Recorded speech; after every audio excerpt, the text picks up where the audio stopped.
Hey guys, Kevin Cage back, and we have an exciting one for you today in regards to Ripple XRP news. So let's get into it. So, shared by XRP veteran, this is Chris Larson of Ripple, the private company, and he's just talking about interoperability and internetworking.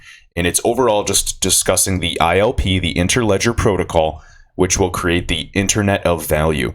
So as we can see here, XRP plus the Interledger Protocol plus the IOV, Internet of Value, equals the New World Order. So that's just his thought. And to be honest, this is a great point. So to give you a summary of what was said in this video, because I can't show it due to copyright purposes, is today we have an environment of blockchains, correct? And blockchains themselves are databases or, inherently they are their own type of network. And the issue today is that there's no interoperability between networks today. They cannot work together. There's nothing to help them communicate. And of course we say, oh, well, blockchain's the solution.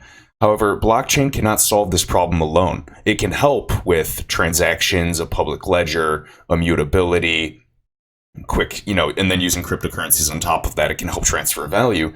But we need something to help these blockchains, these networks, communicate between themselves as well. So what it is we need an intra-networking protocol for payments. And Chris Larson, they've been working with the Interledger Protocol, better known as ILP. And he believes that this will be the actual go-to choice for interoperability between networks, between these blockchains. And the cool thing about ILP, Interledger Protocol, is it can move any type of value, whether that's fiat, cryptocurrencies like Ether or XRP, even gold. And this has been underway for many, many years. The organization called WC3 has been helping with this and developing a standard around this protocol. And along with that, there's almost 300 organizations that are contributors to this as well. So big, exciting times for XRP, guys.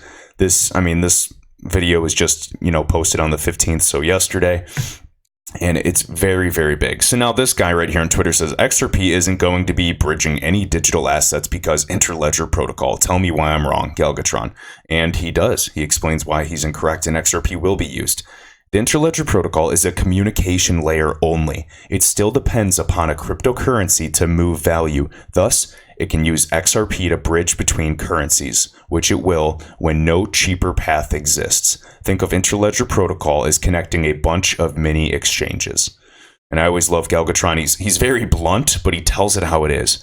And, he's not right all the time, but in this case, absolutely. We do need cryptocurrencies to bridge that value, and you need it to actually transfer the value itself. All right, this is a cool little infographic shared by Han Solo on Twitter. I wanted to share this. There's a bunch of Japanese, so I'm pretty curious where he found it, but he shows the 3 software products of the private company Ripple. So XCurrent, XRapid, and XVIA. And here we go. So we have some large companies around, correct? So we have on the outside Airbnb, Alibaba, Google, Amazon, a bank, PayPal as an example. And as you can see, they're using XVIA. And XVIA is one of the software products of RippleNet, the private company, and it's for corporates, payment providers, and banks who basically just want to send payments across different networks using a single standard interface. So it's very easy to put, and you send payments, and there's just a bunch of transparency, more so a messaging standard into the payment status. So maybe the invoices are attached and there's different detailed information. So they have the payment status, more clarity when they're sending it to the middleman. All right, and then next up, as we can see, when we're here and we're going to the next level, now we're utilizing XCurrent. And XCurrent is the other product. It enables banks, when these guys are going to banks, it enables the banks to settle cross-border payments with end-to-end tracking. So the banks message each other in real time to confirm payment details prior to initiating the transaction and confirm delivery as well once it settles. And this is a lot faster than the current infrastructure today using Swift. So basically, it just ensures operational consistency. There's legal clarity for every transaction. It's just a giant rule book. So we have XVIA from these corporates sending it to the bank. And then we have XCurrent to help communicate between these banks. And then lastly, we need to source liquidity. So we are using XRapid, which inherently uses the native digital asset of the XRP ledger, XRP. So very cool. So now XRP is a part of RippleNet, and essentially it just provides a massive alternative to source liquidity today. So customers now have the option, which is the fastest option and cheapest option, to source liquidity directly from XRP, which is required for cross-border payments, and it will enable instant payments from any country in the world and save tons of money. And of course, this all goes through XRP on the XRP ledger. So cool share, and it was cool to see how, RippleNet is all tied together. And of course, there's many other creative ways you could probably design this, but it's very cool to see how it's all interconnected. If I did make any mistakes, please comment down below. But from my understanding, XVIA, XCurrent, and XRapid, and we have XRP in the center that is working on the XRP ledger that is transferring this value. And all of this creates RippleNet. All right, next up, right here, shared by XRP Boy. And so what we have is he just wants to thank Joel Katz, aka that's the Twitter name for David Schwartz, the CTO of Ripple, for his time on Twitter and all kinds of forums. So this is made by David Schwartz, the CTO of Ripple himself. So let's take a look. So right on Reddit. So XRP as a vehicle currency is not an investment. It's a replacement for fiat currencies used for that purpose, which aren't really investments either. You think people will keep their money in for free just so Ripple can use it to run their XRP exchange? It's flawed. All right. And now he goes on to say, no, they would hold XRP because it would be cheap for them to make payments to many places in the world, and they would be able to pick other assets at a low cost. Obviously, if XRP is appreciating in value, that's also a reason to hold it. No one will want to, and then he goes on to, then some other guy answers back and says, no one will want to hold on to XRP. And David Schwartz is arguing that everyone is absolutely incentivized to hold XRP because it's deflationary in nature and it's always appreciating in value compared to just holding mere fiat.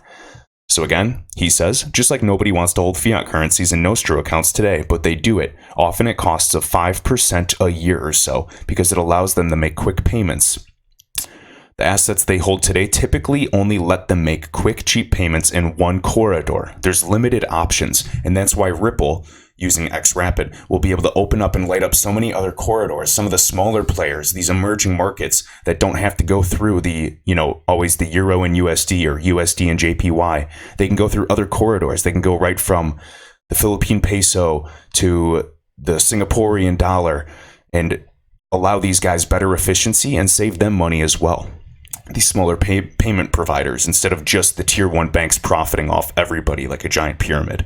All right, so someone says, what if there isn't a buy or sell available? Banks will still need Nostro accounts in case the sell and buy isn't there. He says this seems a bit far-fetched, but still, if you can make 99% of payments cheaper and therefore keep only 5% in Nostro accounts, that's a big win. Remember, your XRP can go to many corridors, your Nostro can't. And then they go on to say, Ripple's model for saving is so biased and flawed. Banks are going to save a minuscule amount with Ripple and XRP versus just Ripple. It's a complete scam coin. And David Schwartz goes on to answer, it's certainly possible that we make lots of money as a software company providing payment software to banks and still fail to make XRP work as an intermediary asset. It's completely possible, and he's open-minded. But remember, this is why this is an investment, and this is why there's risk involved in every investment. So always do your own research. But keep in mind, this is an older post. He says, we have every incentive to try very hard, and you can't ignore the fact that there is a definite need for such an asset. Today, if you might need to pay $100,000 into 2 different corridors, you wind up with $100,000 in 2 Nostro accounts. With XRP, you could reduce that to 1 account. If your cost of capital is 5% per year and you have 20 Nostro accounts, it adds up. Makes sense to me. All right, and then we're going to finish off with this. This is a post by 12 Bullets Left. Funny guy on Twitter. He's just showing people that had weak hands in the past with different digital assets. So we got Eric over here, and this was back in June of 2011. Bitcoin essentially doubled since I sold yesterday. Dang, I bailed out of a Ponzi scheme too early.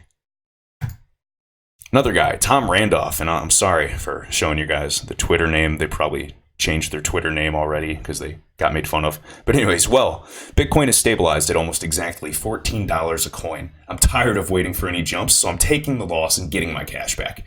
This dude took a loss in July of, is that 2011? That's insane. Next, that bloke just sold my 20 of Bitcoin for 25, so almost 26, after 3 days. Hashtag profit. This is in 2011. Another guy, this is probably the most popular one, Greg, I wish I had kept my 1700 BTC at 6 cents instead of selling them at 30 cents. Now they're at $8. Hashtag Bitcoin. And now Bitcoin's at 10,000 plus. So remember to keep that long-term perspective. I don't know if he has any more. Nope, that is it. But guys, just remember, this could be the same thing with your current investment. Even if it is another altcoin, I am the biggest believer in XRP. I still believe Ethereum, Bitcoin, they'll be around. But in terms of highest potential in this nascent market, XRP, I'm going all in. So again, guys, with that, hit that like button. Let's see if we can get some, let's shoot for 100 likes in the first 24 hours. And I will see you in the next video.